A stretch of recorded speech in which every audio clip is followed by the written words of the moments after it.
하나님 말씀은 마태복음 2장 13절부터 23절까지입니다. 주보에는 좀 잘못 나갔습니다. 마태복음 2장 13절부터 23절까지입니다.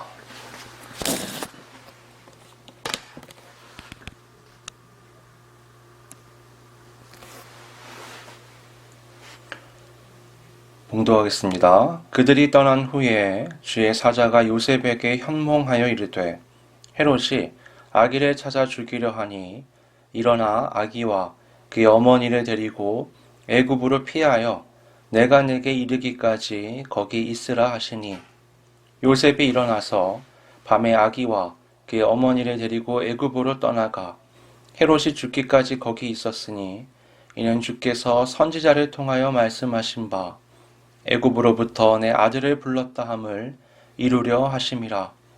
이에 헤롯이 박사들에게 속은 줄 알고 심히 노하여 사람을 보내어 베들레헴과 그 모든 지경 안에 있는 사내 아이를 박사들에게 자세히 알아본 그때를 기준하여 2살부터 그 아래로 다 죽이니 이에 선지자 예레미야를 통하여 말씀하신 바 라마에서 슬퍼하며 크게 통곡하는 소리가 들리니 라헬이 그 자식을 위하여 애곡하는 것이라.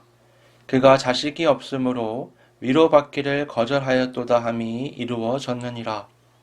헤롯이 죽은 후에 주의 사자가 애굽에서 요셉에게 현몽하여 이르되 일어나 아기와 그의 어머니를 데리고 이스라엘 땅으로 가라. 아기의 목숨을 찾던 자들이 죽었느니라 하시니 요셉이 일어나 아기와 그의 어머니를 데리고 이스라엘 땅으로 들어가니라.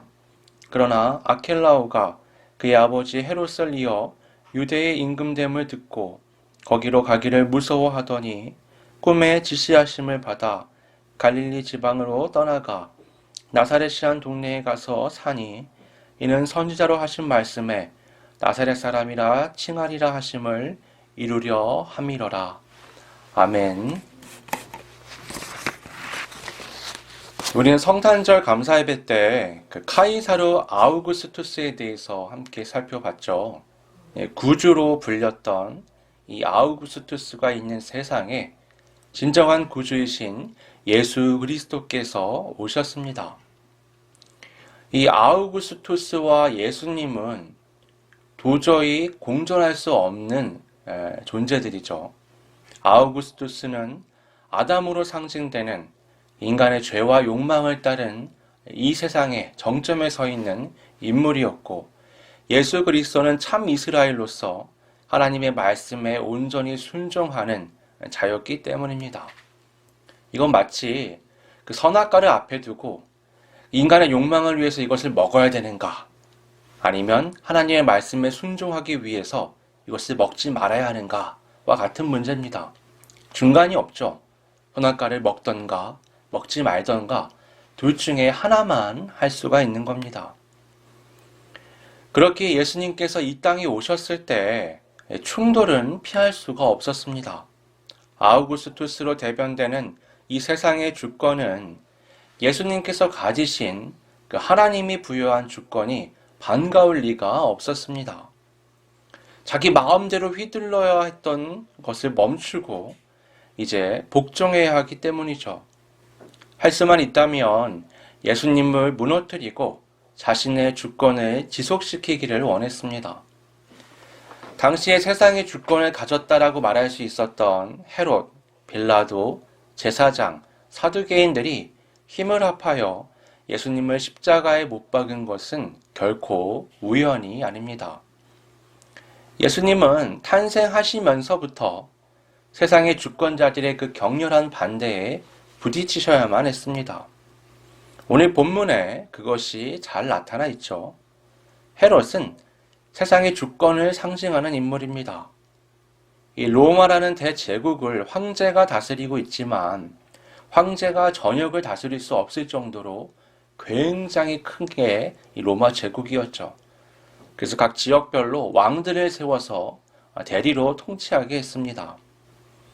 이 자리는 황제를 등에 업고 그 지역에서 무소불위의 권력을 휘두르는 아주 막강한 자리라고 말할 수 있습니다. 헤롯은 본래 이스라엘 지역의 왕이 될 만한 사람은 아니었습니다. 그는 혼혈이었는데 사마리아 지역이 혼혈인들이 살았었잖아요. 유대인들이 사마리아인들을 1000년 동안 상종하지 않았습니다. 그만큼 유대인들에게는 아브라함으로부터 내려오는 피가 이방인들로 더럽혀진다는 건 상상할 수 없는 거였죠. 그럼에도 불구하고 헤롯은 로마 황제의 권력에 의해 이스라엘의 왕이 된 겁니다. 표면적으로 왕이 됐지만 유대인들의 반대가 얼마나 심했겠어요. 그래서 헤롯은 사람들의 환심을 얻기 위해 성전 재건을 시작합니다. 그 옛날 솔로몬의 성전이 무너지고 포로에서 돌아온 후에 성전을 새롭게 지었지만 예전의 영광에 비하면 형편없었죠. 그마저도 많이 무너진 상태였습니다. 그래서 헤롯은 성전을 어느 때보다도 가장 크고 화려하게 재건할 것을 약속하고 짓기 시작했죠. 그렇게 성전 실권에 갇힌 제사장들, 서기관들, 그리고 유대인들의 유력자들과 관계를 맺으며 사람들의 민심을 사기 위해 애를 썼습니다. 유대인들은 표면적으로는 헤롯을 반대하고 로마를 경멸했지만 그들의 지도자들은 뒤로 그들과 결탁하여 권력을 나눠 가졌던 거죠. 그렇게 지내는 어느 날 갑자기 동방의 박사들이 찾아온 겁니다. 그리고는 새롭게 태어난 왕이 어디 계시냐라고 묻는 거죠. 3절을 보시면 헤롯 왕과 온 예루살렘이 듣고 소동했다라고 말씀합니다. 난리가 난 거죠, 한마디로. 그냥 왕만 난리가 난 게 아니라 예루살렘 수도 전체가 난리가 난 겁니다. 누구도 예상하지 못했던 아주 갑작스러운 전개가 시작이 된 거죠.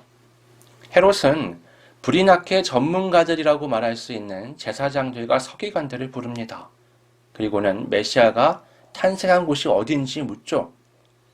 당시 서기관들, 그 성경을 연구하는 사람들이라면 예수님의 탄생이 베들레헴이라는 것은 누구나 알고 있었습니다. 그만큼 하나님께서 성경을 통해 크게 예고하신 것이 예수님의 탄생지였던 거죠. 헤롯은 박사들에게 그 사실을 알려주면서 예수님을 만나면 자신에게 꼭 알려달라고 당부합니다. 그 이유를 뭐라고 말하죠? 자신도 가서 경배하기 위해서라고 말하죠. 하지만 이것은 거짓말이었습니다. 그는 경배하기 위해서가 아니라 악인 그리스도를 제거하기 위해서 박사들을 이용했던 겁니다. 헤롯에게는요, 이 그리스도가 탄생했다라는 것은 위기이면서 동시에 기회였습니다. 만약에 모르고 있다가 성장한 정적이 나타나서 자기를 위협한다 그러면 굉장히 큰 문제였겠죠. 하지만 지금 어떻죠? 그 정적이 악인 상태잖아요. 그러니까 빨리 찾아내서 제거하면 자기의 왕권을 지킬 수 있다라고 생각한 겁니다. 그런데 아무리 기다려도 박사들이 돌아오지 않습니다. 박사들은 꿈에 하나님의 지시를 받아서 롯에게 가지 않고 우회해서 고국으로 돌아간 상태였기 때문이죠. 그들에게 속은 것을 안 헤롯은 박사들에게 들었던 때를 기준으로 해서 베들레헴의 2살 아래의 모든 사내 아이를 다 죽입니다. 어떻게 그렇게 무식하고 무자비할 수 있는가 우리가 물을 수 있죠. 그러나 그것은 헤롯이라는 인물을 몰라서 하는 질문입니다. 그는 자신의 왕권을 해칠 수 있는 인물이라면 아내가 됐던 자식이 됐던 가차없이 죽이는 인물이었습니다. 이 사람은요, 사람들이 자기를 싫어하는 걸 잘 알았어요. 그래서 임종을 앞두고 있을 때 자기가 죽고 나면 아무도 울지 않을 것을 염려해서 바로 밑에 있는 도시인 여리고에 군대를 보냅니다. 그래서 그곳에 있는 존경받는 귀족들을 닥치는 대로 죽여요. 그래서요, 자기가 임종했을 때 여리고에서 큰 곡소리가 나게 만들었던 인물입니다. 이 사람은 할 수만 있다면 베들레헴뿐만이 아니라 전국에 있는 아이들을 다 죽여서라도 자기의 정적을 물리칠 수 있는, 눈 하나 깜빡하지 않을 수 있는 그런 인물이었습니다.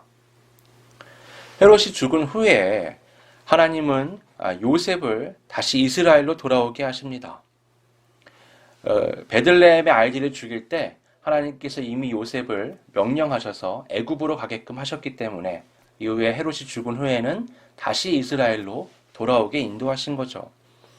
그런데 요셉은 돌아오는 게 너무 두려웠어요. 왜냐하면 헤롯의 아들이 왕위에 올랐기 때문입니다.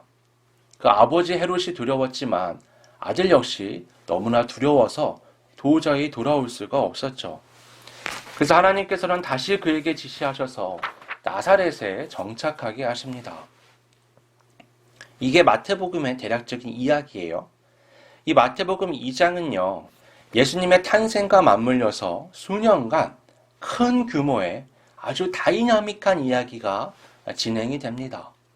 왕과 군대가 동원되고 학살이 일어나고 아기 예수는 국경을 넘어서 도망 다닙니다. 근데 재밌는 건요, 그 모든 과정을 요셉이 나서서 해야 되는 거예요. 애굽으로 피할 때도, 다시 귀국할 때도, 나사렛으로 향할 때도 매번 요셉이 나서서 일을 처리했습니다. 여러분, 이 몇 년 동안 요셉의 입장이라고 한번 생각을 해보세요. 요셉은 정신이 하나도 없는 거예요. 그는 의로운 사람이고 하나님 앞에서 거룩한 삶을 살아가는 사람이었죠. 근데 그의 의사와는 전혀 상관없는 일들이 지금 마구 일어나는 겁니다. 그냥 자기는 무탈하게 성장해서 어느 날 마음에 드는 여인을 보고 그 여인과 약혼을 하고 이제 결혼을 준비하면서 한 해를 보내고 있었는데 갑자기 그 여자가 임신했다는 사실을 알게 된 겁니다. 완전 날벼락이죠. 그래도 이 사람은 의로운 사람이라 그 여자의 흉을 드러내지 않고 자신이 결혼을 물은 것처럼 꾸며서 조용히 이 사건을 넘기려고 합니다. 근데 어느 날 갑자기 천사가 나타나서는 꿈의 현몽에서 아니 그 아이가 메시아이기 때문에 결혼을 하라라고 말하는 거죠.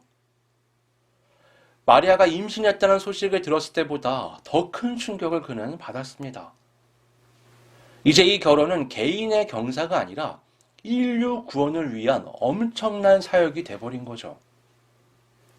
그렇게 거의 1년을 기다리면서 아이의 탄생을 바라봤는데 그 아이가 탄생하자마자 아이는 현상범이 돼버려요. 이 아이를 들고 도망 다니기 시작해야 하는 겁니다. 애굽에도 갔다가 또 애굽에서 머물다가 정착할 만하면 다시 이스라엘로 돌아가야 되고 너무 두려워하니까 결국 변방인 나사렛에 머물게 된 거죠. 요셉의 삶은 정말 파란만장하죠. 여러분 한번 생각해 보세요. 자기가 결혼하여 그 여자가 낳는 아이가 세상의 구주가 된다라는 말씀을 들었을 때 이렇게 쫓기는 삶을 상상이나 했을까요? 모든 유대인들이 메시아를 바라보며 생각했던 것처럼 그도 막강한 메시아를 통한 엄청난 영광을 기대했을지도 모릅니다. 그러나 현실은 현상범이 되어서 쫓겨다니는 거였죠. 언제 누구에게 발각돼서 죽을지 모른다는 생각이 그를 짓눌렀습니다. 그 두려움 때문에 이스라엘에 겨우 들어가긴 하지만 저 변방 시골인 갈릴리 나사렛에 정착하게 되었던 거죠. 우리도 그렇잖아요. 예수님을 만나면 모든 것이 형통하고 잘 될 줄 알았는데 현실은 별로 그렇지 않습니다. 제가 아는 어떤 집사님은 예수님을 믿기 전까지 그렇게 하는 것마다 잘 됐대요. 막 20대, 30대에 사업이 너무 잘 돼가지고 서울에서 굉장히 큰 식당을 운영할 정도로 모든 게 막 잘 됐는데 이상하게 예수님을 믿은 다음부터 하는 것마다 안 된대요. 식당도 망하고 여는 장사마다 사업마다 다 망하는 거죠. 마지막에는요, 집을 팔아가지고 처가댁에 들어가면서 그 돈으로 작은 식당을 열었는데 그것조차 장사가 잘 안 됐던 겁니다. 제가 한 번씩 찾아가면 이제 손님이 한 명도 없어요. 심지어 그분이 음식을 잘하세요. 굉장히 맛있게 하는데 이상하게 손님이 없어요. 그러면요, 그분이 그래요. 이렇게 하루 종일 있다 보면 혼자 그냥 목매달고 죽을까라는 생각을 하게 된다는 거예요. 그게 벌써 15년 전 얘기였습니다. 근데 최근에 만나보면 굉장히 다른 사람이 됐어요. 사실 상황은 더 안 좋아졌거든요.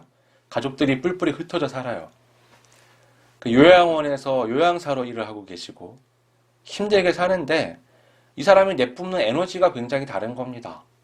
예전에는 뭔가 지금보다 더 나은 환경이었는데도 불구하고 굉장히 인상 쓰고 죽을 것 같은 삶을 살았는데 지금은요, 무언가를 다 짐을 덜어낸 듯한 표정을 하고 있어요. 굉장히 기쁘고 감사하는 에너지 넘치는 삶을 살고 있더라고요. 그분이 본래 원하던 건 지금의 삶이 아니었어요. 15년 전에 원하던 건 사업의 성공이었습니다. 굉장히 목을 매달았어요.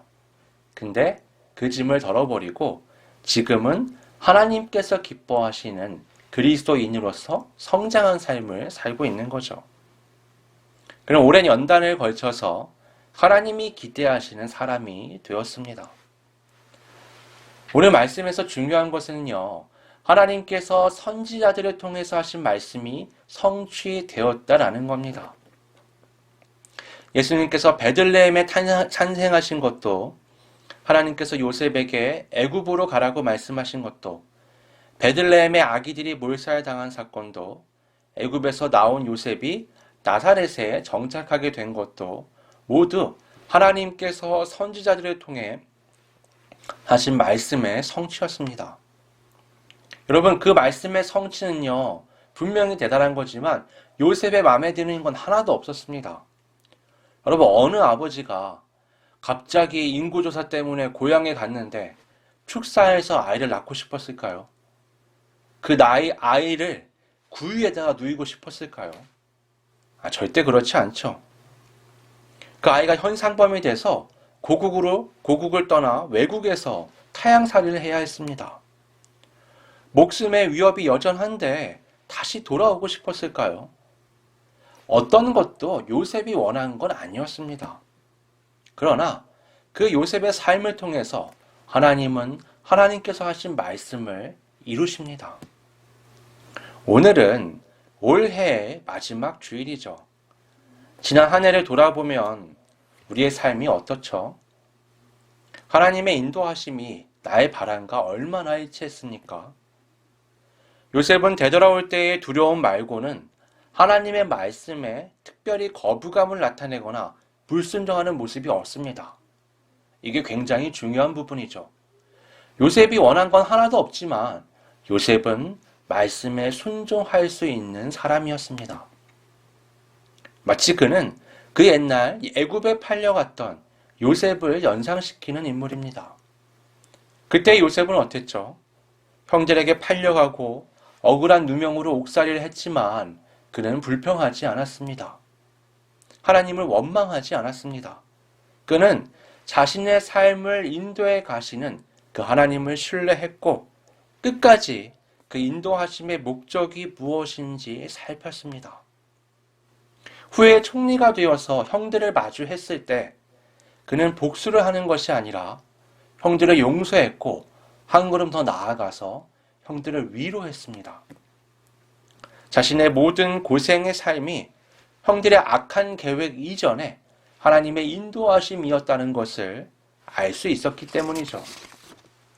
그는 그것을 볼 수 있는 깨어있는 영적인 눈을 가지고 있었습니다. 우리의 지난 한 해도, 우리의 지난 모든 삶의 자리도 우리는 그 눈을 가지고 바라볼 수 있어야 합니다. 우리의 모든 삶의 자리에 하나님의 인도하심의 손길이 있었습니다.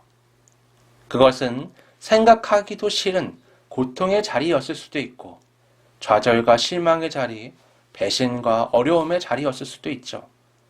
그러나 그것은 모두 하나님께서 우리를 인도하시는 과정이었습니다.